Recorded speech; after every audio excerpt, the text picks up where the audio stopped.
Lorsqu'un Dieu déterminé reçoit la louange d'un peuple confiné, je le sais, il fait bouger les murs, Il fait bouger le mur. il fait bouger les murs.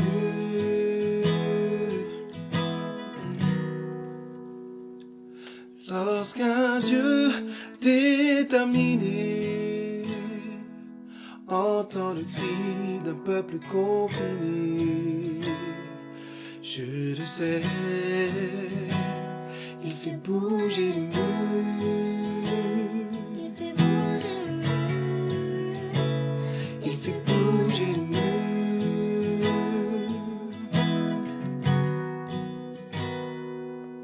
Et quand je viens dans l'humilité et que je reconnais ma fragilité, je le sais,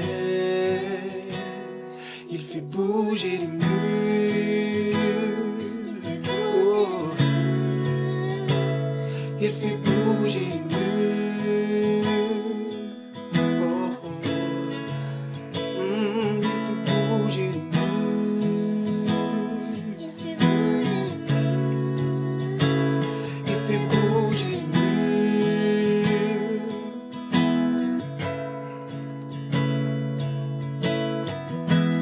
Souvenez-vous, Paul et Silas étaient dans une prison. Au milieu de la nuit, ils priaient, ils chantaient les cantiques au Seigneur. Alléluia. Et notre Dieu a bougé les murs, malgré le confinement. Et on voudrait vous parler de ces murs aujourd'hui. Alléluia. Les murs de l'intolérance, de la médisance, les murs de l'indifférence, Dieu les fait bouger. Les murs de la dépression, de toute addiction, les murs de nos traditions, Dieu les fait bouger. Les murs de la jalousie, de l'hypocrisie, les murs de l'idolâtrie, Dieu les fait bouger ensemble. Les murs de l'intolérance, de la médisance, les murs de l'indifférence, Dieu les fait bouger. Les murs de la dépression, de toute addiction, les murs de nos traditions, Dieu les fait bouger. Les murs de la jalousie, de l'hypocrisie, les murs de l'idolâtrie, Dieu les fait bouger. Je suis libre. Oh, oh. Je suis Dis-le.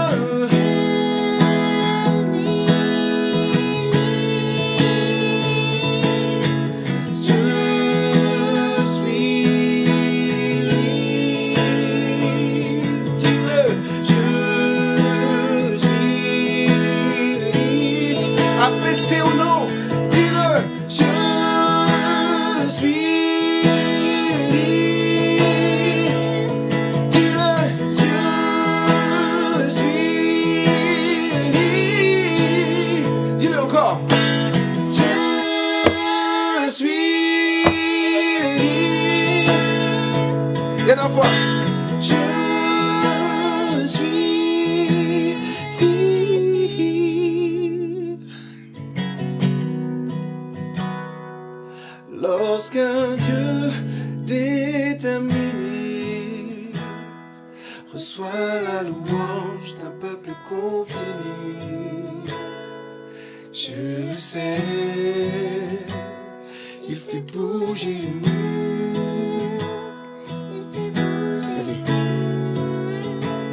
Il fait bouger. Il fait bouger les murs. Il fait bouger les murs.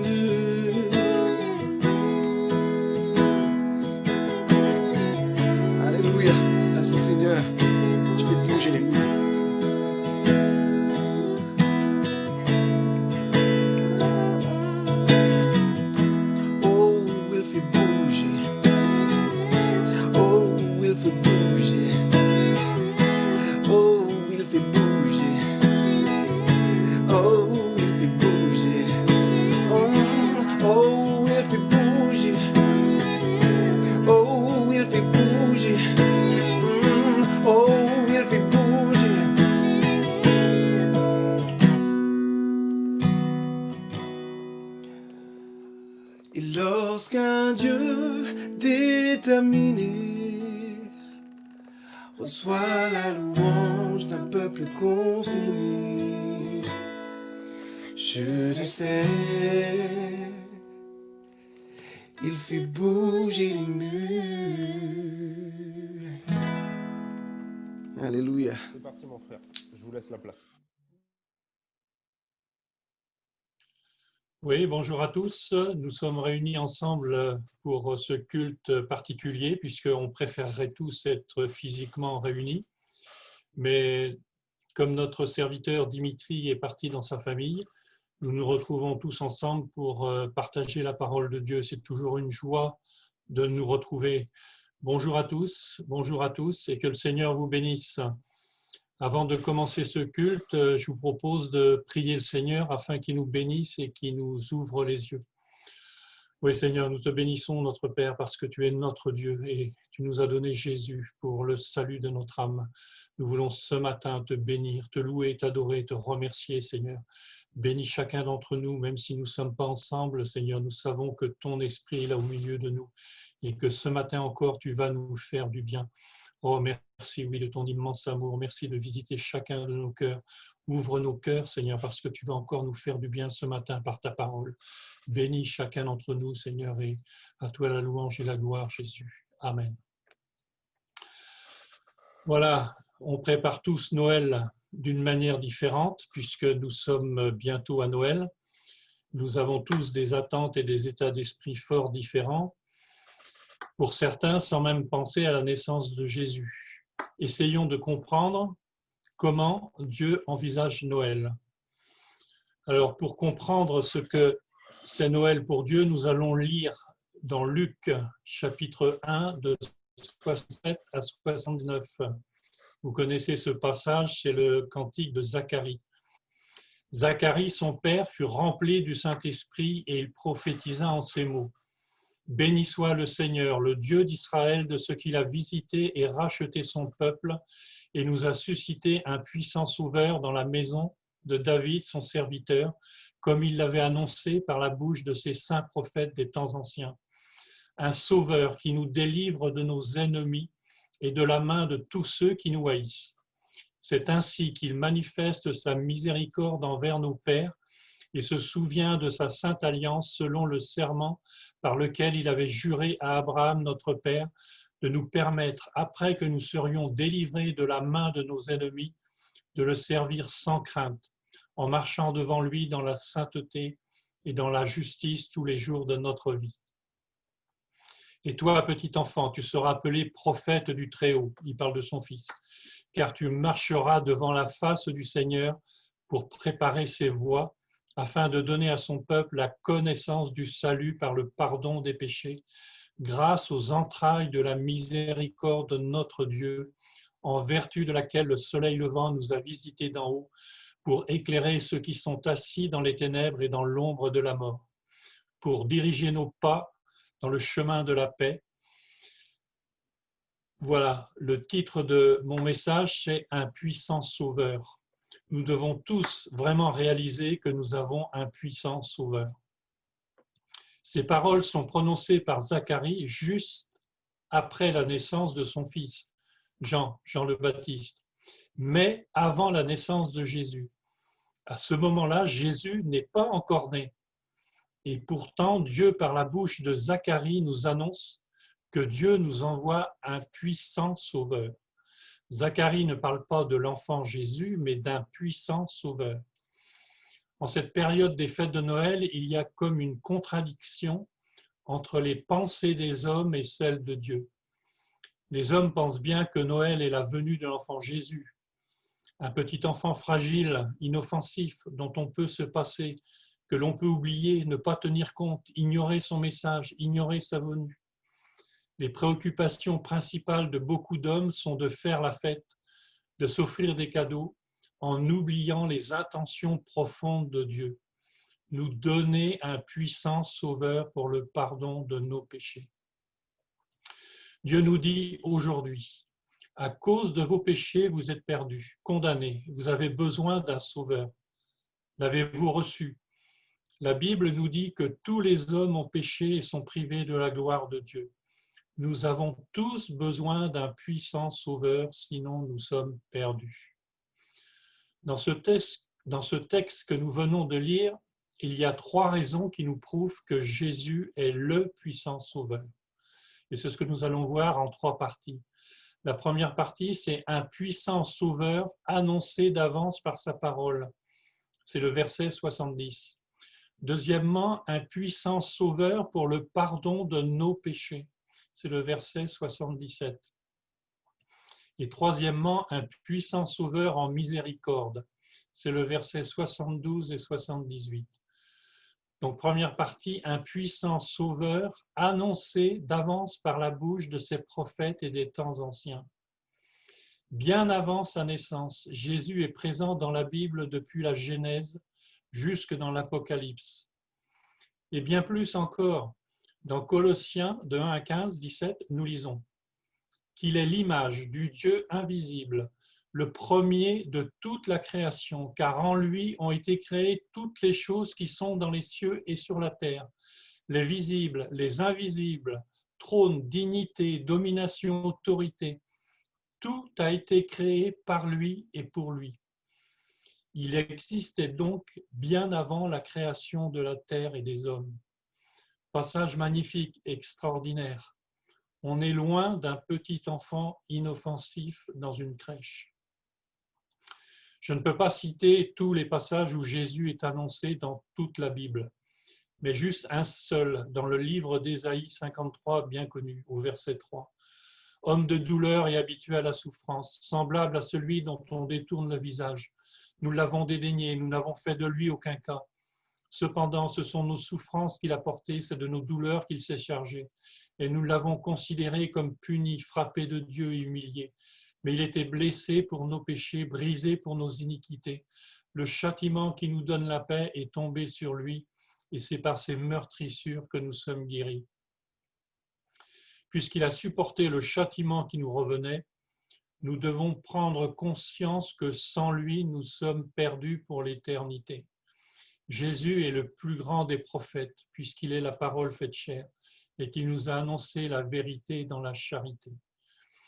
Jésus nous dit qu'il est l'agneau de Dieu, l'alpha et l'oméga, notre avocat, l'auteur du salut, le bon berger, le chef de l'Église, le Christ le Seigneur, Emmanuel, le Fils de Dieu, l'image de Dieu, le juste juge, le Seigneur de gloire, la lumière du monde, le pain de vie, la porte des brebis, le roi des rois, le sauveur du monde, le soleil de justice, l'époux, la tête de l'Église, le rocher des siècles, etc., etc. C'est beaucoup plus qu'un petit enfant dans une crèche, que les pensées des hommes sur Noël sont différentes de celles de Dieu. Dieu nous a tout donné dans sa parole. Comment négliger sa parole puisque tout est annoncé d'avance? Aimons et lisons sa parole pour comprendre les choses d'aujourd'hui comme Dieu veut nous les faire comprendre. Nous ne pouvons pas nous passer de Jésus et de sa parole. Toi seul as les paroles de la vie éternelle. Jésus est un puissant sauveur par sa parole, car elle s'accomplit toujours. Ésaïe nous dit dans 54:8, « Mes pensées sont au-dessus de vos pensées. Comme la pluie et la neige descendent des cieux et ne retournent pas sans avoir arrosé et fécondé la terre et fait germer les plantes, sans avoir donné la semence au semeur et du pain à celui qui mange, ainsi en est-il de ma parole qui sort de ma bouche. Elle ne retourne pas à moi sans effet, sans avoir exécuté ma volonté et accompli mes desseins. Par sa parole, Jésus guérit les malades, apaise la tempête, chasse les démons et rend la vue aux aveugles, guérit les lépreux, ressuscite les morts, multiplie les pains, change l'eau en vin et bien d'autres choses encore. Soyons très attentifs à la parole de Dieu, car elle est puissante et toujours la même pour nous aujourd'hui. Découvrons chaque jour la présence de Jésus dans sa parole et notre cœur se réchauffera comme pour les disciples d'Emmaüs que Jésus rencontra pour leur expliquer dans toutes les Écritures ce qui les concernait. Jean 24. Notre cœur ne brûlait-il pas au-dedans de nous lorsqu'il nous parlait en chemin et nous expliquait les Écritures? Jésus veut faire la même chose aujourd'hui avec chacun d'entre nous. Il a fait la même chose avec ses disciples, car il leur dit, c'est là ce que je vous disais lorsque j'étais encore avec vous, qu'il fallait que s'accomplisse tout ce qui est écrit de moi dans la loi de Moïse, dans les prophètes et dans les psaumes. Alors il leur ouvrit l'esprit afin qu'ils comprissent les Écritures.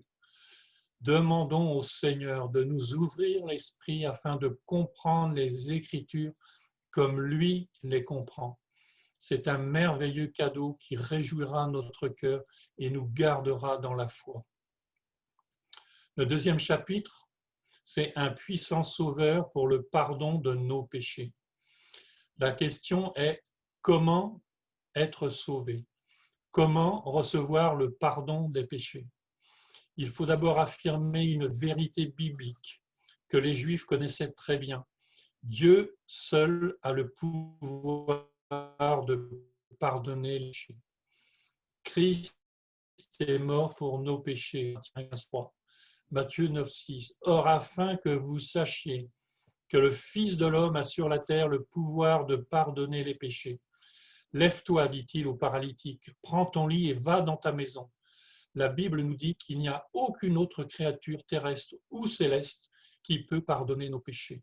La bonne nouvelle de l'Évangile, c'est que Jésus pardonne nos péchés à tous ceux qui s'approchent de lui pour le recevoir, et aussi il nous donne la vie éternelle. Dans les Actes des Apôtres, la foule, après avoir entendu la bonne nouvelle du pardon des péchés par la bouche de l'apôtre Pierre, il est écrit, après avoir entendu ce discours, ils eurent le cœur vivement touché et ils dirent à Pierre et aux autres apôtres, hommes frères, que ferons-nous? Pierre leur dit, repentez-vous et que chacun de vous soit baptisé au nom de Jésus-Christ pour le pardon de vos péchés. Et vous recevrez le Saint-Esprit pour être pardonné de nos péchés. C'est simple. 4 étapes. 1. Avoir le cœur touché. Réaliser que l'on est un pécheur perdu. Deuxièmement, se repentir, c'est-à-dire regretter profondément notre péché et d'avoir offensé Dieu et de dire à Dieu, pardonne-moi, pardonne-moi, pardonne-moi. Troisièmement, prendre la résolution d'abandonner son péché et de ne plus recommencer. Va, je ne te condamne plus. Va et ne pêche plus, lui dit Jésus à la femme samaritaine dans Jean chapitre 8, verset 11. Et quatrièmement, se faire baptiser. Accepter l'aide et l'œuvre de Jésus dans sa vie et vivre par lui et pour lui. C'est confesser de sa bouche le Seigneur Jésus et l'œuvre qu'il a accomplie dans ma vie. C'est à nous de prendre les bonnes décisions. Personne ne nous forcera jamais la main. Par notre profession de foi, nous devenons des enfants de Dieu. Nous sommes passés de la mort à la vie.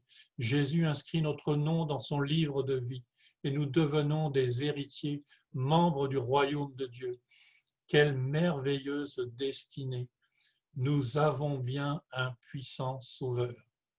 Nous avons bien un puissant sauveur. Nous avons alors cette conviction intérieure que nous sommes nés de nouveau et que nous sommes devenus des enfants de Dieu, car nous avons dans notre cœur cette paix céleste qui surpasse toute intelligence. Nous ne sommes plus sous aucune condamnation, quelle qu'elle soit.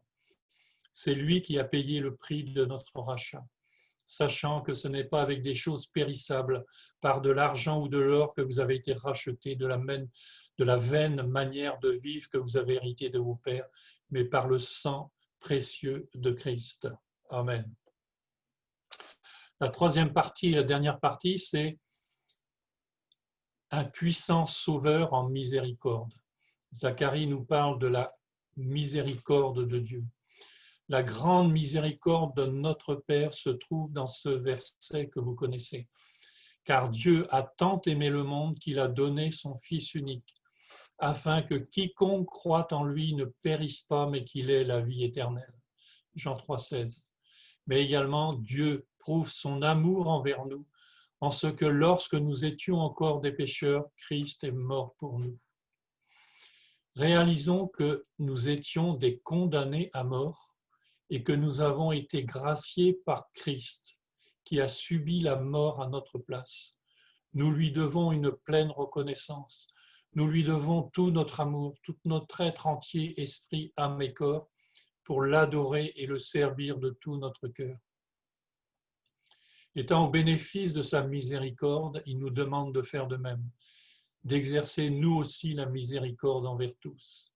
On t'a fait connaître, ô homme, ce qui est bien et ce que l'Éternel demande de toi, c'est que tu pratiques la justice, que tu aimes la miséricorde et que tu marches humblement avec ton Dieu. C'est Michée 6,8. Et dans Matthieu 5,7, heureux les miséricordieux, car ils obtiendront miséricorde. Soyez donc miséricordieux comme Dieu, votre Père, est miséricordieux. Luc 6,36. Dans sa miséricorde, nous l'avons lu au verset 71, qu'il nous délivre de nos ennemis et de la main de tous ceux qui nous haïssent. Nous avons un puissant Sauveur qui, dans sa miséricorde, nous a donné la victoire sur nos ennemis, qui sont aussi la culpabilité, l'incrédulité, le doute, les œuvres de la chair, l'orgueil, les querelles, les possessions sataniques, les maladies, les infirmités, etc. Tout ce qui est mauvais, Jésus est capable de nous en libérer pour devenir réellement libres et heureux. Jésus nous dit, venez à moi, vous tous qui êtes fatigués et chargés, et je vous donnerai du repos. Prenez mon joug sur vous et recevez mes instructions, car je suis doux et humble de cœur, et vous trouverez du repos pour vos âmes, car mon joug est doux et mon fardeau léger. Jésus nous dit aussi dans Luc 4,18, « L'Esprit du Seigneur est sur moi, parce qu'il m'a oint pour annoncer une bonne nouvelle aux pauvres. Il m'a envoyé pour guérir ceux qui ont le cœur brisé, pour proclamer aux captifs la délivrance et aux aveugles le recouvrement de la vue, pour renvoyer libres les opprimés, pour publier une année de grâce du Seigneur. » Dans les évangiles, nous voyons Jésus, par compassion et par miséricorde, opérer de grandes délivrances et de nombreux miracles, miracles qu'il fait encore aujourd'hui. Lui seul est digne de notre foi et de notre entière confiance. Jésus nous délivre de toutes les puissances sataniques et de tous nos adversaires. Il nous guérit et nous restaure dans notre être tout entier, esprit, âme et corps. Il restaure aussi l'amour dans les couples en perdition. Et il réconcilie aussi les enfants avec leurs parents et les parents avec leurs enfants. Jésus est réellement le puissant Sauveur. Oui, nous pouvons dire dans notre cœur, Jésus est réellement le puissant Sauveur.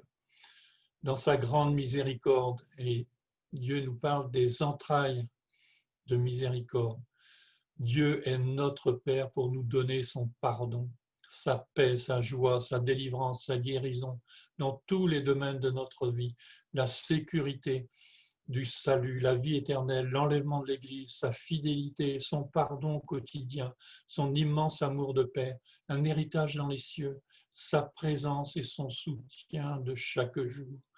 Et tout cela par grâce. Oui, uniquement par grâce, car c'est par grâce que vous êtes sauvés, par le moyen de la foi, et cela ne vient pas de vous, c'est le don de Dieu. Ce n'est point par les œuvres afin que personne ne se glorifie, car nous sommes son ouvrage, ayant été créés en Jésus-Christ, pour de bonnes œuvres que Dieu a préparées d'avance, afin que nous les pratiquions. Et j'arrive à la conclusion. Oui, à Noël, Dieu nous a donné un puissant Sauveur. Avant de devenir un petit enfant, Christ existait en forme de Dieu, avant même la création de la terre et des hommes. Il est venu ici-bas comme un puissant Sauveur pour chacun d'entre nous, si nous le recevons comme tel par la foi. Le plus grand cadeau de Dieu, c'est son Fils. Recevons-le par la foi. Fêtons chaque jour notre puissant Sauveur. Comment refuser un tel cadeau? Si votre cœur a été touché, la Bible nous dit aujourd'hui, n'endurcissez pas votre cœur, mais aujourd'hui, donnez-vous à lui. Voilà ce que je voulais partager avec vous. Et pour terminer ces moments, je vais terminer par la prière afin que la grâce soit sur chacun d'entre nous. Oui, notre Père, nous voulons te louer et te remercier parce que tu nous as donné Jésus. Jésus est notre puissant sauveur. Ton amour est immense. Merci Seigneur, oui, pour le pardon de nos péchés. Merci pour la vie de l'Esprit, pour l'amour de ton nom, pour l'amour de ta parole. Merci pour l'Église, pour chacun des frères et des sœurs. Oui, c'est toi que nous voulons aimer et servir tous les jours de notre vie. Oui, que ta grâce, que ta paix soit dans nos cœurs, Seigneur. À toi la louange et la gloire, Jésus. Amen. Voilà, je vous souhaite à tous des bonnes fêtes de Noël.